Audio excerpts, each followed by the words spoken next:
법정의 증인으로 서는 사람은 아무나 세우지 않죠. 증인으로서 증거할 수 있는 확실한 증거를 가지고 있어야 되고, 그 증거가 사람들에게 공감이 되고 받아들일 수 있는 내용을 증언해야지 그가 그야말로 증인의 역할을 다했다, 이렇게 말할 수 있습니다. 전혀 경험해 보지도 않고 알지도 못하는 사람이 누군가의 진실함을 밝히기 위한 증인으로 채택되면 어떤 느낌이 드세요? 이 재판이나 이 판단은 믿을 수가 없다.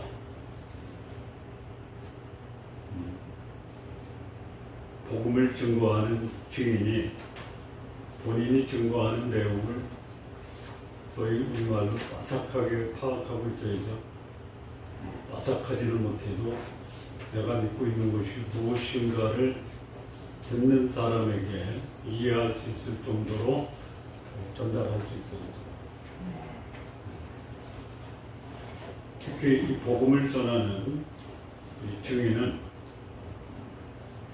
나는 하나님이 보내셔서 복음을 증거하고 있다라는 그 확신을 갖고 있으면 본인이 전하는 말씀에 소위 보내신 이의 능력과 또 그분의 그 권위가 그가 전하는 말씀에 담겨 있죠. 또 그런 보내신 분이 누군가를 알고 보낸 분의 말을 전할 때 듣는 자로 하여금 저 말은 믿을 만하다, 신뢰할 만하다, 저 말은 진실이다, 이런 공감을 받을 수 있죠. 자, 모든 신앙인들은 증인입니까? 아니면 모든 신앙인이 증인이 되어야 되지만 현실은 그러지 못하다. 어떻습니까? 모든 신앙인은 증인이 되어야 하는데 증인의 삶을 사는 사람이 있고 살고 싶지만 형편상 그러지 못하는 사람도 있죠. 그러니까 우리 신앙인들을 두 부류로 나누면 복음을 전하는 사람과 복음을 필요로 하는 사람, 두 부류로 나누죠. 뭐 이런 얘기도 있어요. 그냥 묻자고 하는 겁니다. 감옥에 있는 사람을 두 부류로 나누면 어떻게 나눠요? 감옥에 있는 사람과 감옥 밖에 있는 사람. 천국에 있는 분에게 사람을 두 부류로 나누면 어떻게 나눠요? 천국에 있는 사람과 천국에 없는 사람. 오늘 이 증인의 삶, 이것을 말씀을 드릴 때 우리 신앙인들은 다 증인으로서 살아야 되든지 아니면 증인이 전하는 말씀을 들어야 되는지. 자, 여기 이제 사도 요한이 예수님이 로고스다, 소위 로고스는 창조주다, 구원자다, 그리고 생명의 안내자다 라는 것을 요한복음에 기록된 7가지 표적을 통해서 물증을 제시했죠. 증인은 증거를 가지고 제시해야 되는데 요한이 제시한 물증은 뭐냐? 소위 물이 포도주가 됐다. 이 뭐예요? 예수님은 창조주다. 예수님은 구원자다. 죽은 자를 살리셨다. 예수님은 생명의 빛이다. 우리 인생의 안내자다. 소경을 보게 했던 이 기적이 예수님이 메시아이고 하나님이심을 증거하는 물증. 사실 수사관이 물증만 있어도 충분하죠. 그걸 더 확실한 증거를 위해서 뭐가 필요해요? 증인, 물증과 인증.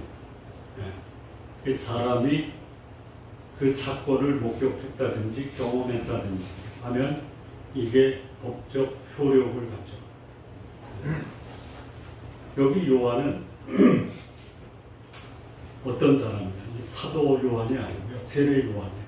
여기 사도 요한이 예수님이 하나님이다라는 것을 증거한 사람 한 사람을 추천하는데 그게 뭐냐면 세례 요한이에요.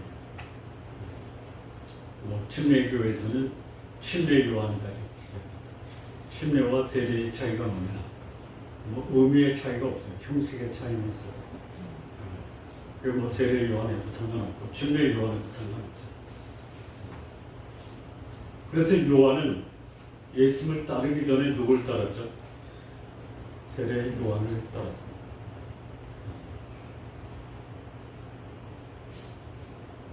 이 요한복음을 계속 공부하다 보면 알 텐데요. 요한을 따르는 제자 중에 하나가 안드레예요.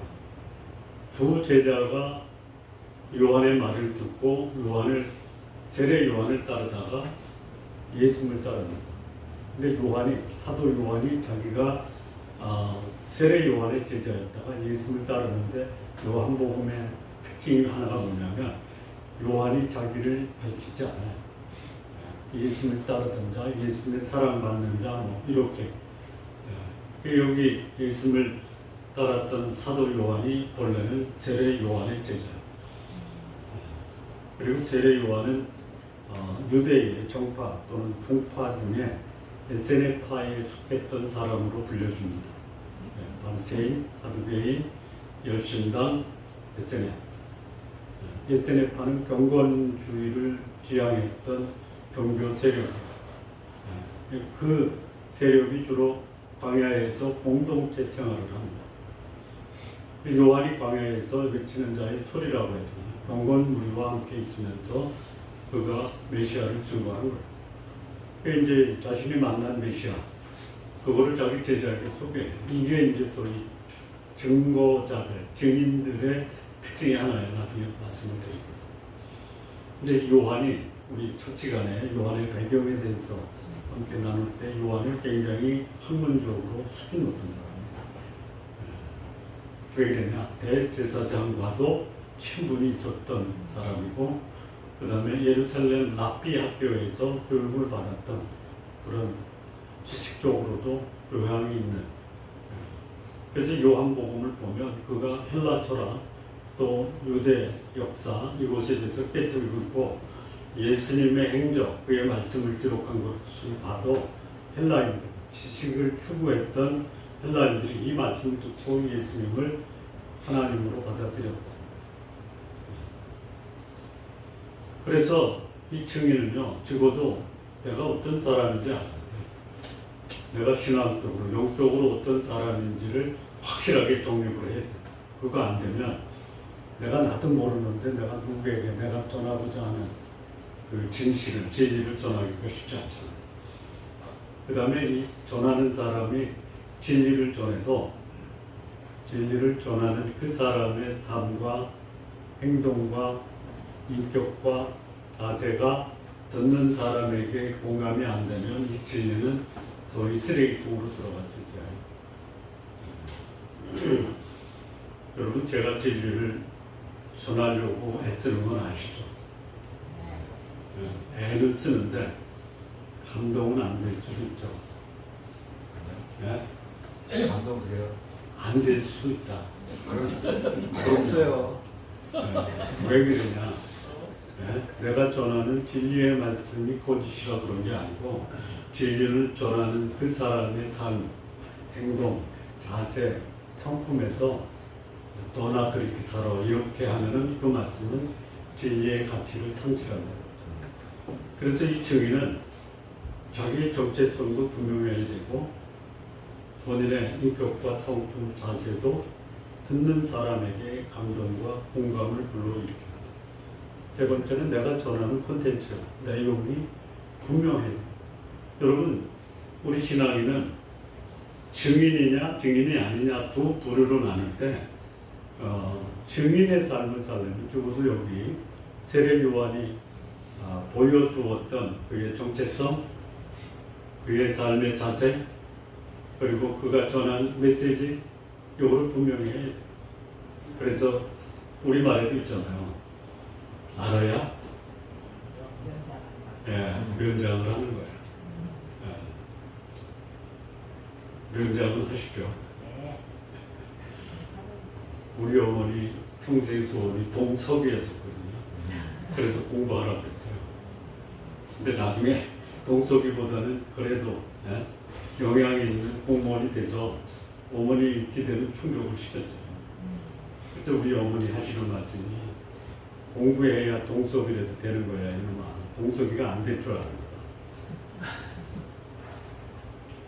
자, 오늘 이 본문이 소위 세례 요한의 제자인 사도 요한이 자기 스승으로부터 왔던 증인의 삶, 그리고 증인이 무엇을 전했는가, 증거의 내용, 그리고 그가 보여준 증인으로서의 어떤 정체성을 본문에서 우리에게 소개하고 있습니다.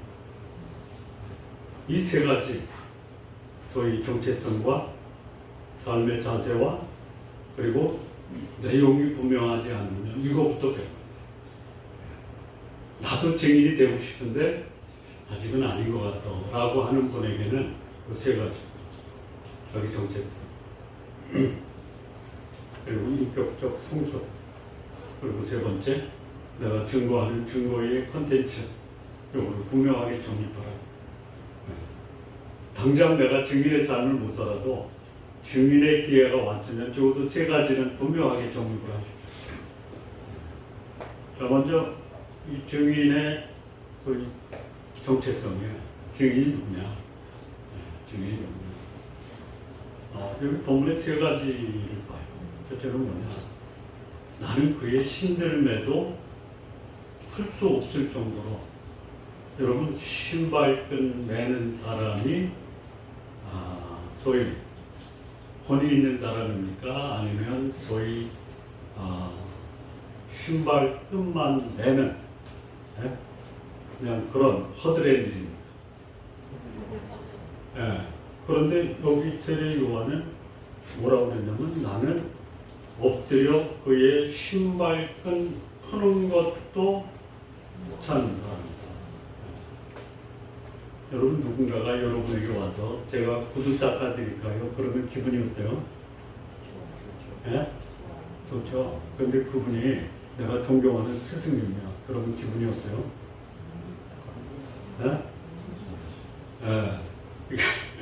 증인이 되려면 겸손해. 겸손의 의미가 뭐냐? 하나님 앞에서 나는 이게 피조물이다 라는 의식을 갖는 게 겸손이에요. 하나님 앞에서 나는 피조물입니다. 그런데 나는 증인의 삶을 살겠다 했는데 내 말 안 들으면 죽어 라고 하는 증거자들이 있어요.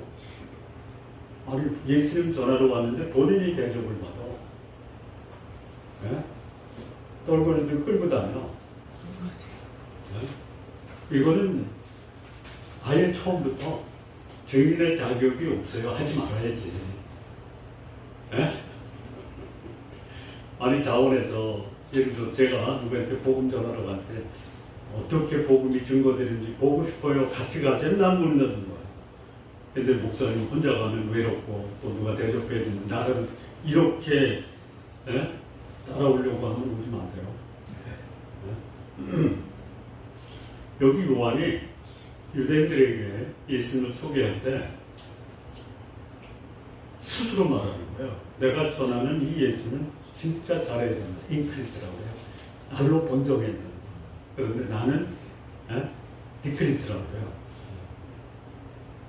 그는 흥하여야 되겠고 나는 쇠하여야 되겠고, 이게 증인이 가져야 될 겸손의 모습이에요. 예수님을 통해서 자기 영광을 취하는 사람 있죠. 여러분 목사가 복음을 전하고 그 결과로 이런 말 하면 좀 치사한데 사람들에게 대접을 받으려고 하잖아. 함께 동행한 사람은 모텔에서 재우고 본인은 또 호텔에서 잔단 말이야. 아니잖아요. 예수님 때문에 내가 흥하려고 하는 거, 이런 증인들이 있어요. 너무 많아요. 예수님 때문에 재벌처럼 목회를 하면서 교단에서 정한 세습 안 된다 했는데 세습을 정당화하고 목사들에게 돈으로 매수해서 그걸 총회를 그 교회에서 하지 말자 하는데 굳이 거기서 하겠다라고 하고 또 일부 반대파들은 안 된다라고. 이게 증인이라는 얘기죠. 안 된다 이거예요. 사람들의 신발끈을 묶어주고 풀어주고 구두를 닦을 수 있는 마음. 그리고 그 예수를 위해서 나는 차라리 초라한 사람으로 될 각오가 돼 있다. 이게 소위 증거자의 정체성입니다. 자, 두 번째는 뭐냐면요. 이 증인은요, 자기가 증거하는 그 증거의 대상이 있잖아요. 본인은 안 해요. 내가 증거의 대상이 아닙니다. 내가 증거하는 대상은 예수 그리스도예요. 그래서 내가 증거하는 말로 나 저 목사 닮을 거야. 그러면 잘못 전한 거예요? 많아요. 오래전에 한국교회의 젊은이들이 대형교회의 담임 목사를 보고 다 저 목사 닮을 거야. 이거는 증인이 아니죠. 교주죠, 교주. 진정한 증인은 내가 증거하는 그분이 올라가요. 그리고 그를 통해서, 내가 전하는 그를 통해서 그 복음을 듣는 자들의 인생이 바뀌어요. 7절 말씀이에요. 내가 증거하는 그 증거자를 믿을 수 있도록 돕는 자예요. 이게 증인의 정체성이에요. 물론 말씀을 잘 전하고 그 말씀을 깊이 있게 연구한 분들이 그 말씀을 듣는 분들에게 신뢰와 존경을 받을 수 있어요. 그럼에도 불구하고 말씀을 증거하는 자가 듣는 사람의 관심과 섬김의 대상이 돼서는 안 된다. 묻자고 하는 거예요. 이거 뭐 기다만 듣지 마세요. 명절 때 선물하지 마세요. 그러면 또 이렇게 들어. 명절 때 선물하라고 하는구나.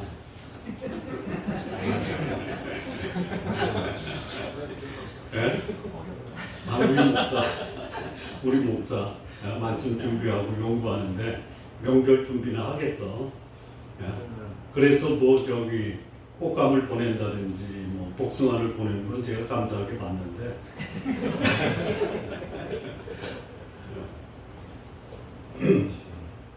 저 혼자 안 먹어요. 오늘 아침에 보니까 누가 꽃감 한 박스를 갖다 놨어요. 주일학 때 다 줬어요. 그러니까 증인은 내가 증거하는 대상을 분명히 알고 그를 신뢰와 믿음의 대상으로 전할 수 있어야 돼요. 여러분이 믿는 예수님을 내가 믿고 있는데 저 사람들 믿어야 되겠다. 믿었으면 참 좋겠다. 이런 심정이 있어야 돼요. 쉽지 않죠? 나 하나 믿기도 벅찬데 내가 어떻게 사람들에게 복음을 전하고 그러하여 예수님 믿게 할 수 있어? 조금 시간이 필요하다. 시간이 필요해요. 준비 안 된 증인은 안 하면 못해요. 여러분, 요즘에 우리 한국에 유행하는 종교적 특징 중에 하나가 뭐냐면 이단이잖아요. 어느 교단, 교주죠. 14만 4천을 모아요. 지금 뭐 20만이 넘었거든요. 얼마나 무장이 잘 돼 있는지요. 놀랄 정도예요. 한국의 3대 이단이죠. 이만희, 장길자, 돌아가셨지만 문선명. 그 사람들의 특징과 우리들의 차이가 뭐예요? 그들은 무장돼 있어요. 진리가 아닌 것으로 무장되고 진리로 믿고 거기에 목숨을 걸어요. 우리는 진리를 믿고 있고 진리를 가지고 있는데 목숨 걸기가 아깝죠. 이용을 하려고 해요. 그 증인은 내가 증거하는 증거의 대상이 무엇인지 분명히 알고 그를 통해서 예수님을 믿게 하기 위한 것이 증인의 역할입니다. 세 번째는 뭐냐면요.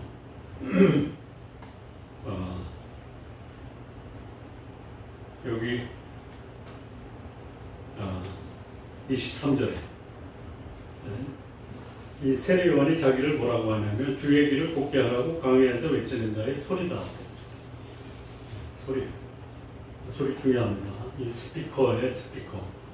이 스피커 없이 설교하면 저는 아주 설교 못해요. 소리가 작아서. 자, 여러분 이 소리의 감동을 받습니까? 이 소리가 전하는 메시지, 말씀의 감동을 받습니까? 네? 소리가 좀 이쪽이 누워서 음향 전문 학자가 자기가 알고 있는 스피커가 한 세트에 1억짜리도 있대요. 뭐가 다르냐? 감동이 다르대요. 그럴 수 있어요. 잘못된 스피커를 사용해서 들으면요, 소위 뭐라 할까요? 감성, 그 다음에 그 소리가 전달하는 그 소리 때문에 그 신체적 손상도 입을 수 있다. 아주 중요해요. 여러분 한번 생각해 보세요. 그 예술의 전당에서 지금 돌아가셨지만 파파로티를 초청해서 독창회를 한다. 뭐 어쩌다 한 곡 한국말로 불러요. 뭐 그리운 금강산. 나머지는 다 이태리어로. 여러분 가사에 감동을 받습니까? 그게 목소리에 감동을 받습니까? 네? 목소리죠. 중요하단 말이에요. 네. 목소리가 가지고 있는 가치가 있어요. 매체가 중요해요. 자연의 소리 그대로 전달하는. 그런데 그가 전하는 메시지는 전혀 못 알아듣어요. 못 알아듣는 메시지는 전하지 마자. 그리고 증인은 소리 역할이지. 하나님이 나에게 좋은 목소리 주셨다. 목소리 가지고 한몫 잡는 사람들이 있어요. 부러워요. 아니, 설교하는 사람이 전하는 메시지의 내용도 사람들에게 감동을 줘야 되지만 전하는 목소리도 사람들에게 감동을 줘야죠. 제가 아는 목사님이 이제 우리 나이로 70이신데 70 됐는데도요 20대의 그 아나운서 목소리를 지금도 하시더라고요. 유튜브를 배우셔가지고 지금 유튜브 활동을 하는데요. 구독자가 100명이 넘었어요. 이 자리에서 함께 예배드리고 있어요. 2부 예배를 안 나와서 모르는 거야. 내가 누구라고는 말을 못해요. 다른 분에게 여쭤. 야, 들어보면요. 이건 목소리가 아니야. 예술이야, 예술. 천상의 천사가 한국에 아니라 지상에 내려와서 보통 감동, 내용도 감동이지만 목소리 전달하는 매체가요. 그래서 사람들은 목소리에 감동을 받아. 여러분, 진리의 말씀이 중요합니까? 진리의 말씀을 전하는 목소리가 중요합니까? 둘 다. 그런데 내용은 별로 없어요. 목소리는 기가 막혀요. 거기에 사람들이 열광하잖아요. 뭐 등수 매겨가지고 1, 2, 3등에서 한 번 가서 공연하는데 뭐 1회 공연에 2,500만 원. 그런데 목소리는 별로예요. 근데 그 말에 생명이 있어요. 진리가 있어요. 우리 성도님들 소리에 감동을 받지만 소리는 매체예요. 그 말씀이 진리의 말씀을 담고 있지 않으면 그 목소리는 목소리가 못하는 거예요. 여기 요한은 자기를 뭐라고 하냐면 광야에서 외치는 자의 소리다. 근데 그런 광야에서 외칠 만큼 목소리 성량이 컸던 것 같아요. 이게 이제 증인이 가져야 될 정체성이에요. 첫째는 하나님께로부터 보내심을 받았다. 그리고 그를 만났다. 이게 첫 번째. 하나님의 보내심을 받아서 하나님을 경험했던 사람. 두 번째는 그를 통해서 자기가 전하는 그 소리, 주인공이 누구인지를 알고 믿게 하는 역할. 그리고 그는 전하고 빠져야 된다.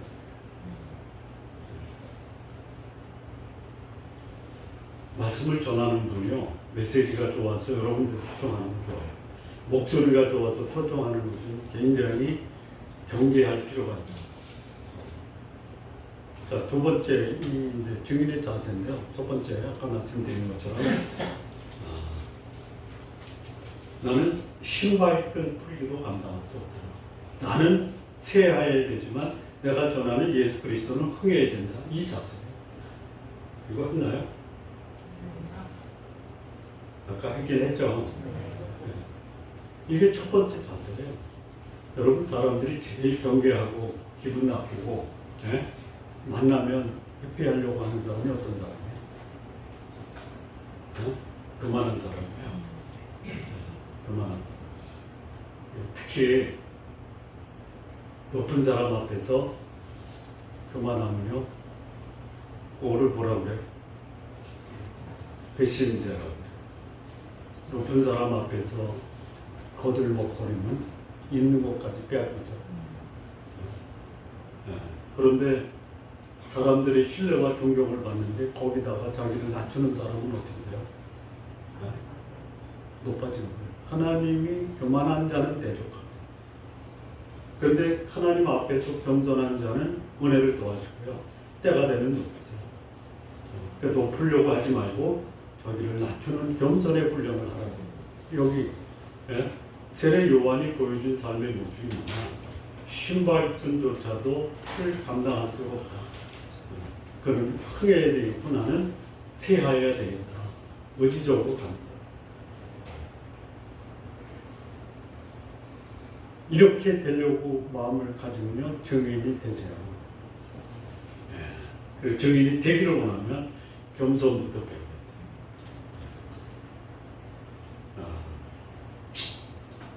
돼요. 쉽지 않죠? 제가 아는 분 중에 성큼 전문 교육가가 있어요. 굉장히 감동을 받아요. 콘텐츠도 빵빵해요. 그 성품대로 살기를 바라는 게 되게 더 재밌어요. 가리키는데 가리키는 것을 본인의 삶으로 보여주는 게 훨씬 더 중요하다. 자, 두 번째 이 증인이 가져야 될 자세, 삶의 모습이 뭐냐면 청지기 의식이에요. 청지기 의식을 다른 말로 말하면 충성심이라고. 맡은 자에게 구할 것은 충성이다. 맡은 자가 뭐냐? 청지기예요.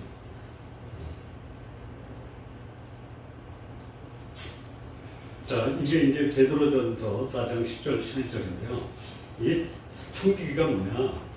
내가 누구에게 말하려면 하나님의 말씀을 하는 거예요. 청지기는 맡은 것을 전하는 사람이에요. 내가 이 용어를 잘 모르겠는데요. 국가 간 협상할 때 정부의 지침을 받는 걸 뭐라고 해요? 협상가들이 그 외국과 협상할 때 협상 테이블에서 정부의 지침을 받아서 해야지 자기 말을 가지고 하는 거 아니에요. 상대방이 예를 들어서 우리는 딱 지침이 있는데 저쪽에서 전혀 예상치 못한 제안을 해요. 그거 거기서 답변할 수 있어요? 없어요? 그러니까 그 정부의 지침을 받고 그걸 뭐라고 그래요?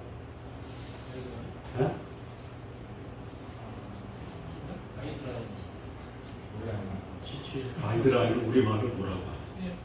외교적 용어로. 지침. 지침. 지침. 지침인데 그걸 지침이라고. 아니야. 있어요. 제가 그 일을 담당했었는데 시간이 하도 지나니까 예를 들어서요.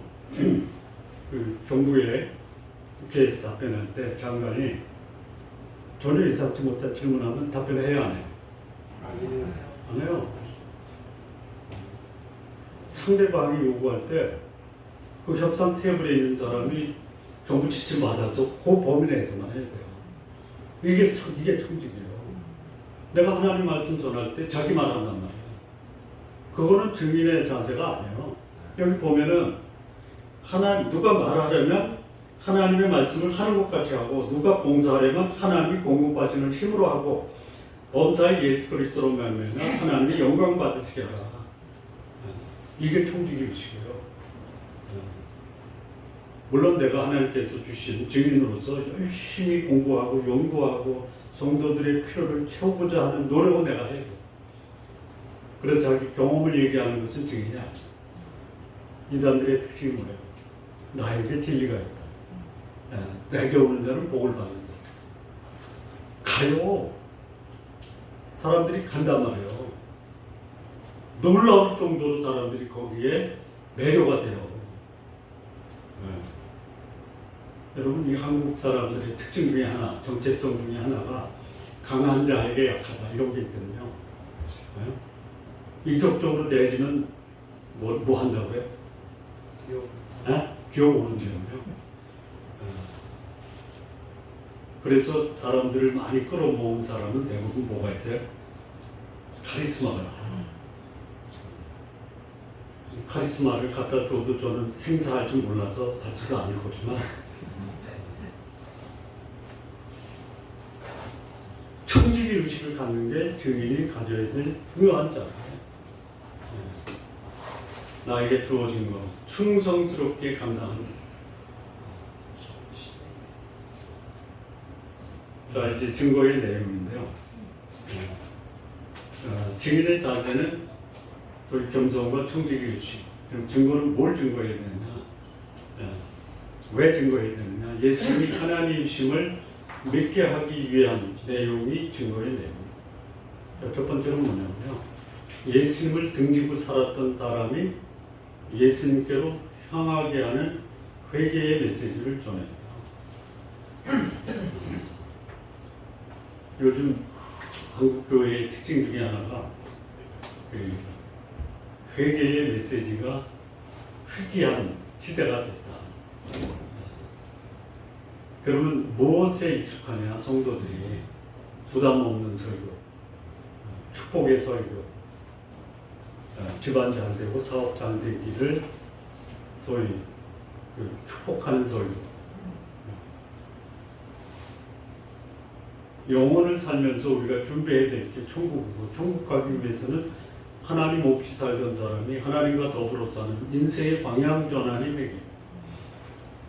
하나님 믿으면서도 세상적 축복에 미련을 못 버린다. 여러분, 세상적으로 축복을 받으세요. 이걸 하나님이 마다하신 분이 아니에요. 근데 거기에 빠지다 보니까 하나님을 외면하면, 하나님을 이용하면 이게 오히려 본인에게는 영혼의 관점에서 보면 불행이다. 첫 시간에 얘기한 것처럼 예수님을 메시아로 거절했던 사람들이 대부분 종교 지도자들 아니에요. 바리새인, 사두개인, 열심당, 에세입니다. 자기들이 추구하는 것과는 달라요. 복음 증거자, 증인은 무슨 일이 있어도 신앙생활의 가장 첫걸음이 되는 회개의 메시지를 전해요. 돌아봐야 돼요. 회개하려면요, 내가 어떤 상태인지를 알아야 되거든요. 그 둘째 아들 있잖아요. 아버지한테 유산 다 받아가지고 떠나서 호랑방탕하고 나중에 먹을 것이 없어서 돼지 주업 열매를 맺고 돼지 우리에서 자랐습니다. 아버지를 보니까 종들도 풍족히 먹고 배우고 돌아갔잖아요. 회개하려면 내 모습이 어떤지를 봐야 돼요. 내 모습을 모르고는 회개가 안 돼요. 근데 내 모습을 안 보려고 해요. 회개가 나올 수가 없어요. 증인은 말씀을 통해서 그 듣는 사람이 자신의 모습이 어떤지를 보여줘야 돼요. 이게 메시지의 첫 번째예요. 두 번째는요, 예수님이 누구인지 증거해요. 여기 본문에 보면 예수님이 누구인지 몇 가지가 나오는데요.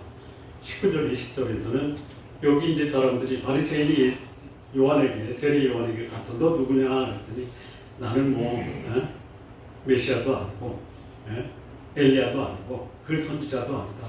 너 누구냐? 소리다 이렇게 얘기하죠. 이게 자기는 메시아가 아니에요. 그러면 이 요한이 증거한 게 누구냐? 메시아 증거한 거예요. 여기서는 그리스도라 해요. 그리스도는 헬라어로 메시아. 아니야. 헬라어가 메시아. 히브리어가 메시아고 헬라어가 그리스도. 이게 누구냐? 그리스도라는 말은요, 기름 부음을 받은 거예요. 유다의 기름 부음을 받은 세 부류의 사람이 있어요. 왕, 제사장, 선지자. 이게 뭐냐? 내 인생의 주인. 나를 하나님께로 인도하는 중보자다. 하나님의 말씀을 나에게 전하는 선지자다. 이게 예수님이 이 땅에 오셔서 하신 겁니다. 이거 전해야 돼요. 그런데 그거를 전하는 사람이 예수 그리스도를 내 인생의 왕이요, 내 인생의 중보자요, 내 인생의 하나님의 말씀을 전하는 사람이요 라고 경험하지 않고는 전할 수 없습니다.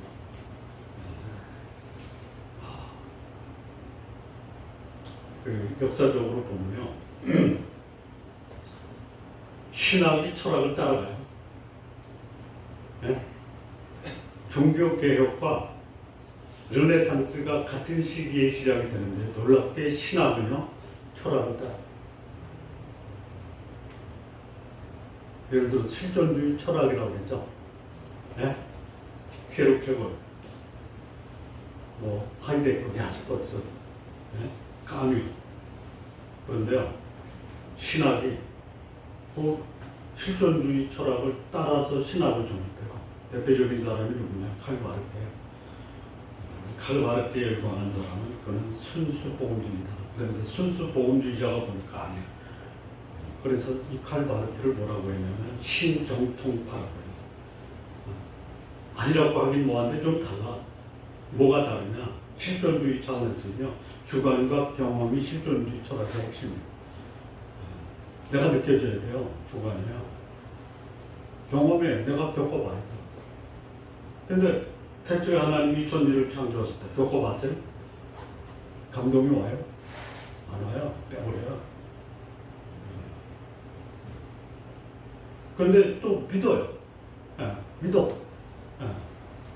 내가 주관적으로, 경험적으로는 공감할 수 없어도 그것이 진리라고 믿어요. 근데 삶에서는 아무런 반응이 없어요. 이런 영향을 받아요.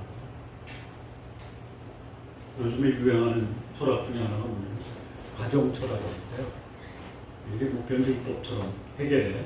변증법과 같은 건데, 이 진리는 세월의 흐름에 따라서 바뀐다. 흘러간다. 이게 신학도 마찬가지예요. 그런 거 준비해야 되는데, 여러분 그 TV 토론에서 아주 기독교 큰 교회 목사하고 신학적으로 무장했지만 하나님 안 믿는 신학자가 토론해요. 그러면 시청자들이 누구의 말에 공감을 할까요? 제가 아는 어느 목사가 그 텔레비에 나와서 토론할 때 그 코로나 때문에 예배를 중단하지 않을 때 반대했거든요. 반대하는 이유가 뭐냐? 우리 신앙인에게는 예배 없는 신앙은 없다. 맞아요. 근데 그 신학자들은 뭐라고 하냐면요, 코로나를 좀 예방하자. 예방하는 차원에서 예배하라. 이런데 예배 안 드리면 그런 교회가 있어요. 부산에 어떤 교회도 그렇고요. 논리적으로 대응이 안 돼요. 그럼 나중에 화나면 어떻게 해요? 당신들 지옥 가려고 그래?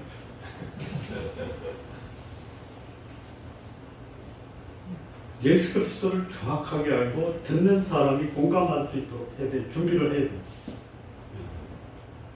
그 다음에 예수님이 어떤 분인가를 증거할 때 예수님은 어린 양이다. 이게 어린 양. 메시아는 내 인생의 주인이요, 왕이요, 그리고 중보자요. 그리고 하나님의 말씀을 대언하는 메시아라고 인정을 해요. 이거 전해야 되고요. 두 번째, 예수님은 하나님의 어린 양이다. 이거 뭐냐? 어린 양은 뭐냐면 희생제물이에요. 희생제물. 희생제물이 왜 필요하냐면요, 죄의 대가를 지불하는 거예요. 죄의 대가. 그러니까 예수님을 소개할 때 예수님이 뭐냐? 내가 죽어야 될 그 죽음의 자리에 예수님이 대신 죽으셨다. 이거 내가 소위 경험적으로, 실제적으로 알고 경험한 사람만이 증거할 수 있어요. 이거 경험하지 않고 실제적으로 그것을 이해하지 못하는 사람은 전할 수가 없어요. 어린 양 예수 그리스도다. 그는 나의 구원자였다. 이거 전해요. 뭐 많은 그 교회 나오는 분들이 모르 가도 천국만 가면 되는 거 아니에요? 공감하시죠? 천국 가는 거는 안 돼도 서울은 모르 가도 되잖아요. 천국은 서울이 아니잖아요. 천국 가는 길은 유일한 한 길이에요.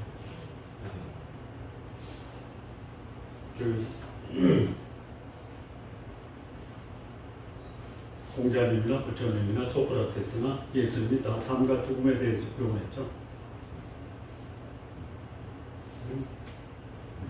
뭔 내용인지 몰라도.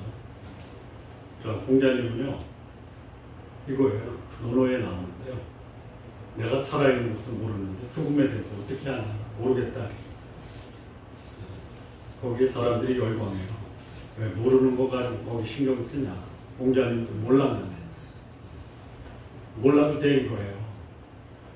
감동이 오죠. 감동을 받는데도요. 동성애의 고전 바이블 1호가 뭐냐면요. 소크라테스 말을 플라톤이 쓴 변명이에요. 아니 향연이에요. 향연. 열광을 해요. 부처님은 삶과 죽음에 대해서 뭐라고 했냐면 죽은 다음에 가서 알아보자 이거예요. 가보지도 않은 거 어떻게 하냐. 그게 부처님이 깨달은 득도의 진리예요. 반야신경의 핵심. 소크라테스 신이 있다. 신의 정체는 진섭니다. 그런데 그 진섭이가 누군지는 모르겠다. 그러나 분명한 것은 제우스는 신이 아니다. 그래서 아테네 법정에 사형도 받고 거기서 죽은 거예요. 예수님은 뭐라고 그랬어요? 나는 태초부터 있었다. 내가 영원히 사는 영생의 주인, 내가 그 영생을 너희에게 준다. 천국에 갈 수 있는 그 길이 나고, 천국으로 안내하는 진리가 나고, 그리고 내가 생명을 선택을 해야 돼요. 생명이 있으면 선택한다고 하는데 예수는 안 믿어요. 이게 세상의 이치예요. 그러나 우리는 무장하고 있습니다. 어린 양이신 예수, 그가 우리의 구원자고 우리의 죄값을 다 지불하셨다. 다 지불했어요. 사람들이 고민하는 고민 중에 가장 큰 고민이 뭐냐? 내 영혼에서 영혼에 살 수 없나? 이 내 속에 있는 나를 괴롭히는 죄책으로부터 참된 자유를 얻을 수 없나? 있어요. 근데 그게 예수입니다 하면 에이, 이게 세상의 이치. 자, 그 다음에 우리 요한이 증인으로서 전파한 내용이 뭐냐? 성령으로 세례를 주는 분으로 예수님 소개해요. 성령으로 세례를 준다라는 게 뭐냐? 한마디로 말하면요, 하나님의 자녀로 거듭나게 한다라는 게 성령으로 세례를 주는. 일부 기독교 교단에서는 그 예수 믿는 것과 또 성령 세례를 구분해요. 단계적으로. 근데 저는 여기 성령으로 세례를 준다라는 것이나 예수님을 영접하는 게 동일하다라고. 이 성령 세례를요, 아주 목숨처럼 강조하고 소중히 여기는 교단들이 있어요. 근데 거기서 성령 세례를 저희 방언으로 강조를 해요. 방언하십시오. 네? 할 수 있으면 하세요. 은사니까. 네. 그런데 어느 방언 전문한 교수가 지적하는 게 한국 교회에서 되어지는 방언의 90%는 성령 방언이 아니라 귀신 방언이다.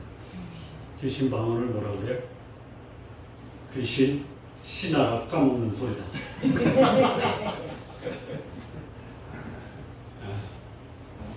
신하라 까먹지 마세요. 그래서 그 방언 훈련시키잖아요. 뭐부터 시켜요? 그래도 건전한 훈련은요, 할렐루야부터 해요. 할렐루야를 10초에 100번 한번 해보세요. 그게 방언이에요. 근데 제가 진짜 겪은 건데요, 코카콜라도 좀 쉽죠. 코카콜라. 그래서 내가 거기서 박차고 나오면서 A씨 했어요. 그런 사람 모셔다가 또 저기 방언 교육을 시키는 사람도 봤어. 그게 아니에요. 여러분 방언을 통역할 수 없으면 하지도 마세요. 근데 어떤 사람 봤는데 끝까지 똑같은 것만 해. 해석은 다 달라. 그게 무슨 방언이야. 그걸 뭐라고 해요? 귀신? 자, 예수 그리스도 누구냐? 하나님의 자녀로 거듭나게 하는 거예요. 죄인을 의인으로 만드는 거예요. 사단의 자녀를 하나님의 자녀로 만드는 게 누구냐? 증인이 하는 역할이에요. 그 증인이 증거하는 내용이 뭐냐? 예수님은 성령으로 세례를 베푸는 거예요. 본인이 경험을 했어야 돼요. 그 다음에 네 번째는 뭐냐? 예수님은 하나님의 아들이에요. 여기 하나님의 아들이라는 말에서 아들이 중요합니까? 하나님이 중요합니까? 둘 다 중요한데요. 하나님이 없는 아들은 그냥 아들이에요. 하나님의 아들은 결국 하나님이에요. 예수님이 하나님이다라는 것을 증거하는 거예요. 예수님이 하나님이다라는 말이 뭐예요? 하나님이라고 할 때요. 이 말씀이 육신이 됐어요. 이 말씀이 만물을 지으셨어요. 이 말씀이 사람들의 빛이에요. 이 말씀이 그 안에 생명이 있어요. 그 하나님이라는 의미는 뭐냐? 창조주다, 생명의 주인, 구원자다, 우리 생명의 인도자, 세상의 빛이다라는 것이 예수님이 하나님이다. 너무 어려운 거는 좀 그렇고요. 성부 하나님도 그런 분인데요. 성부 하나님이 창조의 역사, 구원의 역사, 인간의 인도자가 되는 것이 성부 하나님인데 그것을 몸소 실행으로 옮긴 분이 예수님이에요. 그것을 증인들은 전해야 돼요. 자, 이렇게 전할 때 마무리 지으면요. 증인의 보상이 있죠. 여러분의 인생이 어떻게 사는 게 가장 기대하고 원하고 이런 사람이 살았으면 좋겠다라고 원하는 사람이 뭐예요? 전 두 가지라고. 첫째는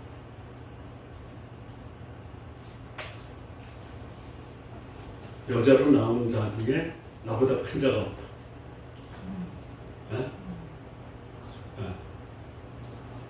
내 인생이 이 땅에서 가장 영광스러운 삶을 살았다라고 인정받는 사람 아니겠어요? 요한이 그런 인정을 받았어요. 여자로 난 자 중에 요한보다 큰 자가 없다. 이런 자가 있어요. 근데 이런 칭찬을 예수님이 하셨거든요. 왜 그래요? 그가 주인의 삶을 살았기 때문에. 그럼 가장 폼나는 인생, 이 세상에서 가장 위대한 삶을 살았다라고 인정받는 삶을 살기 원하는 증인이 됐습니다. 그다음에 두 번째는 이 요한이 우리가 원하는 삶의 두 번째는 뭐냐면, 야, 참 삶이 아름답다. 그 로마서죠. 10장 15절에 복음을 증거하는 자, 아름답도다 좋은 소식을 전하는 자들의 발. 발이라는 것은 이 발이 아니고요. 그 사람이 살아가는 삶의 흔적. 참 저렇게 아름다울 수 있나. 가장 가치 있는 삶, 가장 아름다운 삶. 이 삶을 하나님이 보장하시고 약속하신 게 뭐예요? 증인의 삶이에요.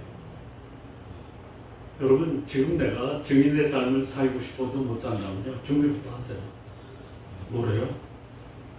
나의 정체성을 확실하세요. 그리고 내가 어떻게 살아야 돼? 인격적 성숙에 초점을 맞춰. 그리고 내가 증거해야 돼. 증거의 내용, 콘텐츠에 대해서 확실하게 묻어나죠. 그러면 하나님은 내 인생을 가장 가치 있고 아름답게 만들어 주신다. 그 성도들의 삶이 가진 거는 없어도 아름답고 또 가장 그야말로 가치 있는 인생이었다라고 우리 성도들의 삶을 바라보는 이들이 그런 평을 받기를 진심으로 바랍니다. 기도하시겠습니다. 하나님 아버지 감사합니다. 세례요한이 살았던 그 삶, 증인으로서 그는 불꽃같이 살다가 꺼졌다.